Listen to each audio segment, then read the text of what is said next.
Go inside the Crimson Tide with your hosts Rodney Orr and Gary Harris, keeping you informed on everything Alabama. And now, Tider Insider TV.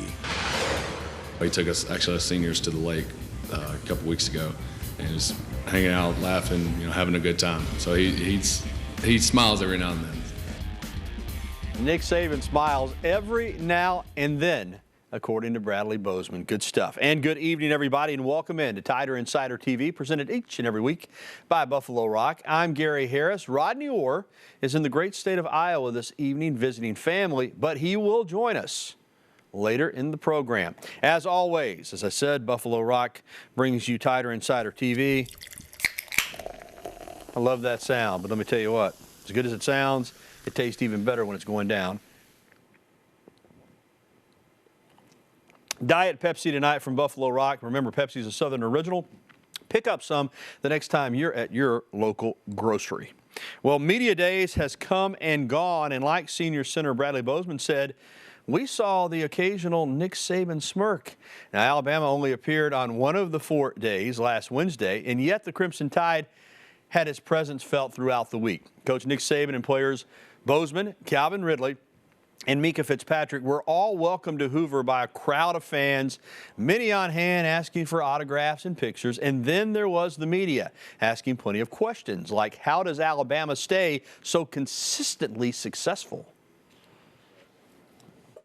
When you climb a mountain, very few people get to the top. Those who do get to the top seldom stay on top. So to me, the lesson in all that is you better keep climbing. You can never be complacent. You can never be satisfied. Just because you make it to one goal, one season, only means the challenges are going to be greater in the future because you become the target of what other people are trying to beat. So we just try to keep climbing. And if Nick Saban's Elvis at Media Days, then the Alabama players, well, they are the band. They were treated like celebrities as well. Media Days is supposed to be the unofficial kickoff to the new season, but all three of the Alabama veterans were asked more about last year's loss to Clemson in that national championship game. And their answer revolved around some words of advice from their wise head coach. He talked to us after the game and said how happy he was for us, but he was also upset, and he kind of was mad at himself, but it really wasn't on him. It was on the leaders of the team, the loss, and he's kind of enforcing a little bit more, like what I was saying earlier about the small details and letting things slide. And he's been talking to the leadership council and just communicating with us a whole lot more. We wasn't ourselves in those last games. We did a lot of different things. We dressed different. We just thought different, and we just thought we was better, and we thought we just had it. But so far, I know we know that what we messed up and how to fix those things. And Coach Saban is riding us to be more of a leader. But that's the heartbreak of last season, and we're now focused on 2017, and that means Coach Saban has to try and replace key players from a year ago, like Jonathan Allen, O.J. Howard, Ryan Anderson, Reuben Foster, and others. Combine the roster turnover with an always tough SEC schedule and arguably the most difficult non-conference opener in the Nick Saban era, and 2017 is not going to be easy. We have tremendous challenges, this season in terms of our opener with Florida State, as well as the competition in the SEC, which I think will be very, very good, and the parity in the league is going to be great. We have a very young team. We lost a lot of good players, so the opportunity that a lot of young players have on the team and how they develop over the course of the summer, which is going very well, and in fall camp will certainly determine how successful we can be. And still to come on Tider Insider Television, Mr. Tider Insider himself, Rodney Orr, will join us live with his take on the future of Crimson Tide football and the 2017 SEC Football Media Days. And Florida State head coach Jimbo Fisher goes headfirst into the debate about which conference is the best in college football, the SEC or the ACC. Hear his comments coming up next. And of course, we're going to be welcoming your phone calls, emails, and tweets. Jot that phone number down because lines are open right now if you want to get through. 205-348-WVUA. That's 205-348-9882. Or email us, TITV@WVUA23.com. Brandon and Bethany will be checking for those emails. Or if you want to save yourself the trouble and just go to Twitter, ask us a question using the hashtag TITV. We'll pull it off Twitter and we'll get it on the air. This is the show that takes you inside the Crimson Tide, the one, the only Tider Insider TV. We'll return right after this. Is there a preseason college watch list with an Alabama player on it? It's a good question. I'll have to research that. Today, junior defensive back Mika Fitzpatrick was named to the Whirlpool watch list for team and community leader. Fitzpatrick was also part of the Paul Horning watch list for the sport's most versatile player. Also today, junior wide receiver Calvin Ridley was named to the Blitnikoff watch list for the top wide receiver in college football. Welcome back to Tider Insider TV, presented by Buffalo Rock. Again, Rodney Orr is with family in Iowa. We'll have him on in just a minute. But first, another media days and another media poll with Alabama on top. The preseason media rankings have the Crimson Tide winning the SEC championship over East Division winner Georgia. Now, the Tide led all SEC schools with 217 of 243 votes for the top spot. Auburn was second with 11. Now, the predicted order of finish in the West: Alabama, Auburn, LSU, Arkansas, Texas A&M, Mississippi State, and Ole Miss. And the Crimson Tide set a new record with 10 first-team all-SEC selections. Unbelievable. Quarterback Jalen Hurts, wide receiver Calvin Ridley, offensive lineman Jonah Williams and Ross Pierce-Baker, defensive lineman Deron Payne and Deshaun Hand, linebacker Rashawn Evans, defensive backs Mika Fitzpatrick and Ronnie Harrison, and punter J.K. Scott, all on the first team. Bama also had 6 players combined on the second and third teams. That is what you call big-time talent.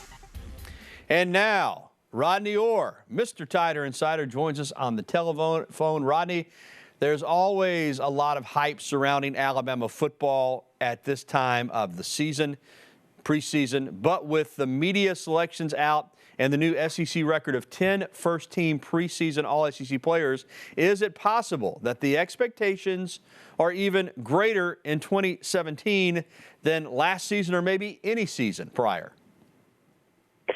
Well, I think that's certainly an indication of the respect that Alabama has. Some of those players, I mean, I was most interested in hearing what you had to say about the defensive selections. And, you look at guys like Deshaun Hand and also Rashawn Evans, and this is not saying they're a surprise, Gary, but, you think about their roles to this point. Certainly they've been mostly backup players. They've got a lot of playing time in those roles, but, I mean, a lot of people have high expectations for those guys this year stepping up. And now I'll say this, if Rashawn Evans, who did a fantastic job at the end of the year last year, when he came in for Sean Deion Hamilton, and Deshaun Hand have those kind of years, then, this Alabama defense, we're thinking maybe they might take a step back. You lost so many great players, but, maybe not. If those guys live up to those kind of expectations that, those selections indicate.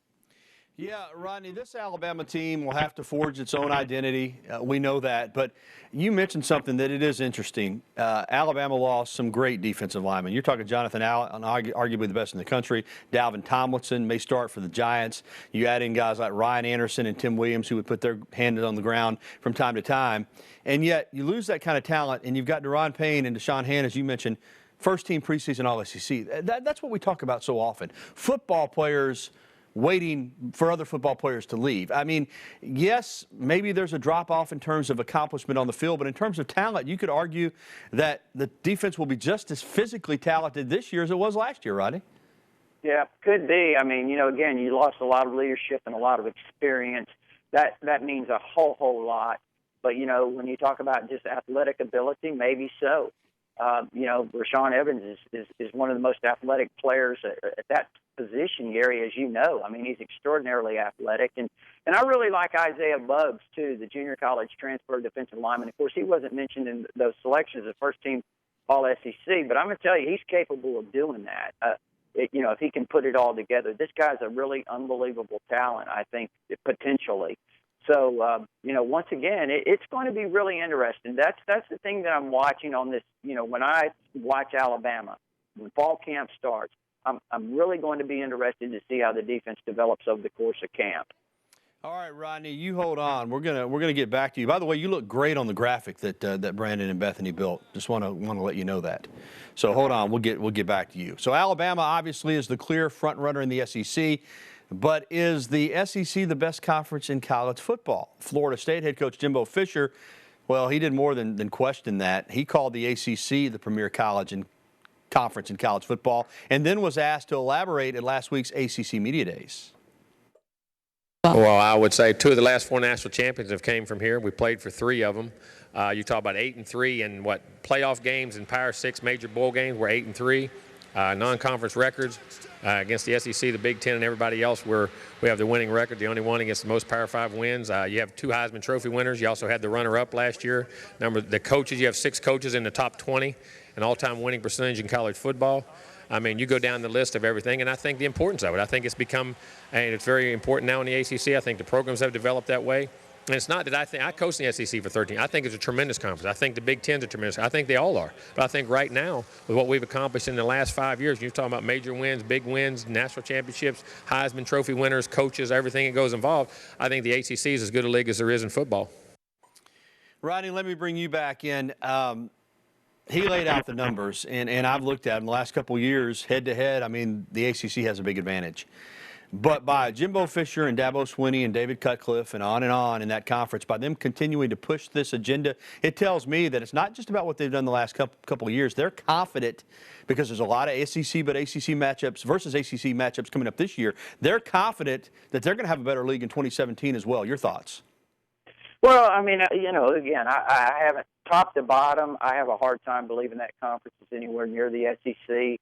I mean, I haven't really looked at it that closely, to be honest with you. I think obviously Florida State and Clemson have done a fantastic job in recent years, and I think Mark Richt is going to do a really outstanding job, Gary, at Miami over the course of time. But I still say that the SEC, top to bottom, I agree with Dan Mullen. It's pretty hard to top.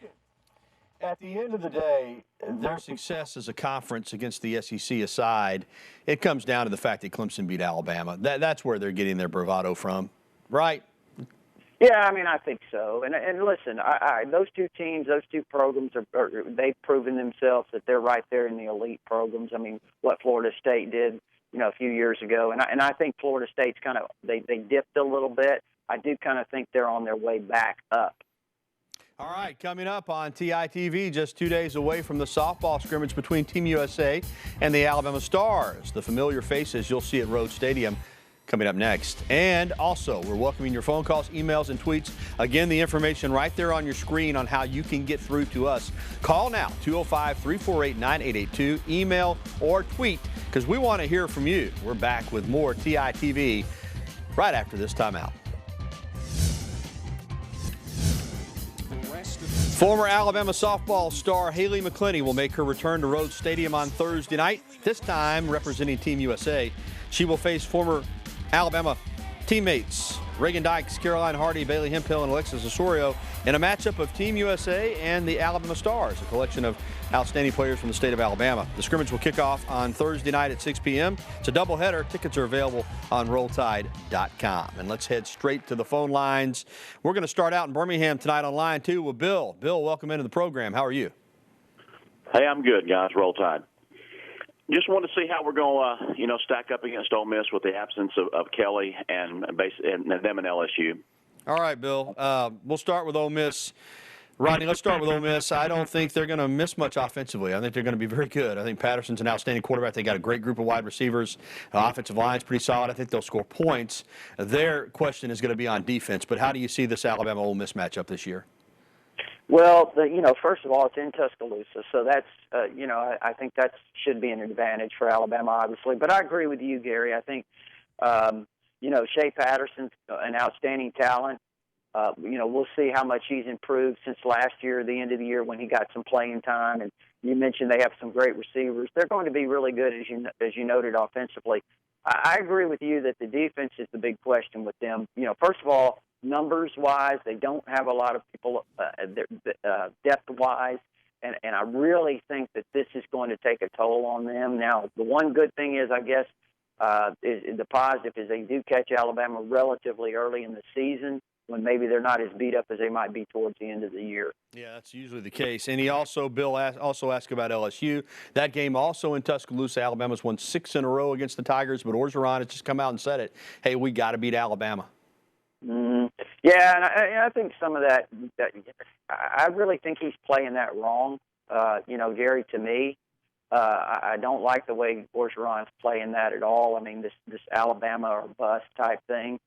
But anyway, talent-wise, you know, LSU's as gifted as anybody in the league, Gary. They've always got great players. They're going to have great players. They've got a tremendous running back in Darius Guice. They're going to have athletes on defense, you know, Arden Key, and those guys are really fantastic, and they have a lot of, as I mentioned, talent all over the field. But I really, again, it's a long way off, but I think Alabama's going to match up really well with LSU again. All right, Barry is on line 3 over in Pelham. Welcome in, Barry. Enjoy watching you guys and hearing your comments. Thank you. My question is, what about Jerez Parks? Because what I had heard was that when he agreed to be a gray shirt, was that if anything opened up this year, Coach Saban had said he would be the number one guy that they brought in for this fall. Right. What's your understanding on that? Yeah, I think that's true. I just don't think, and I'll let Rodney chime in because he'll know more about it than I will. I don't think there's going to be a spot for Jerez Parks this year. Rodney, is that what you've heard? Well, you know, Gary, again, I think there's a possibility still that something could happen. As the last I had heard, now this has probably been 4 or 5 days ago, that there's still a possibility that he could get in. But, again, I think everything's going to have to play out. And the way it was put to me at that time was it was probably 50-50. So we'll see what happens. Now, and a lot of people get confused and think just because a guy leaves the program and transfers out that's on scholarship, that automatically opened up a spot for Jerez Parks, but that's not really the case. So that's why he has not been added at this point. I'd love to see him here. No doubt about it. He's a talented football player. Maybe it'll work out. If not, we'll see him next year. All right, time to take a time out here on Tider Insider TV. More phone calls and emails, though, coming up right after this break.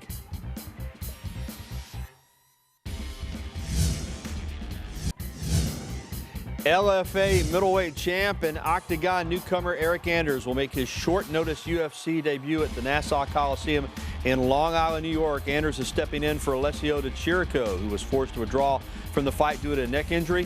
Of course, Eric was a linebacker on Alabama's 2009 undefeated national championship team and brings an undefeated professional record to the Octagon at 8-0. The fight will take place this Saturday night, July 22nd on Fox. Wow, what a big opportunity for UCF on Fox 25 for Eric Anders. So let's go right back to the phone lines.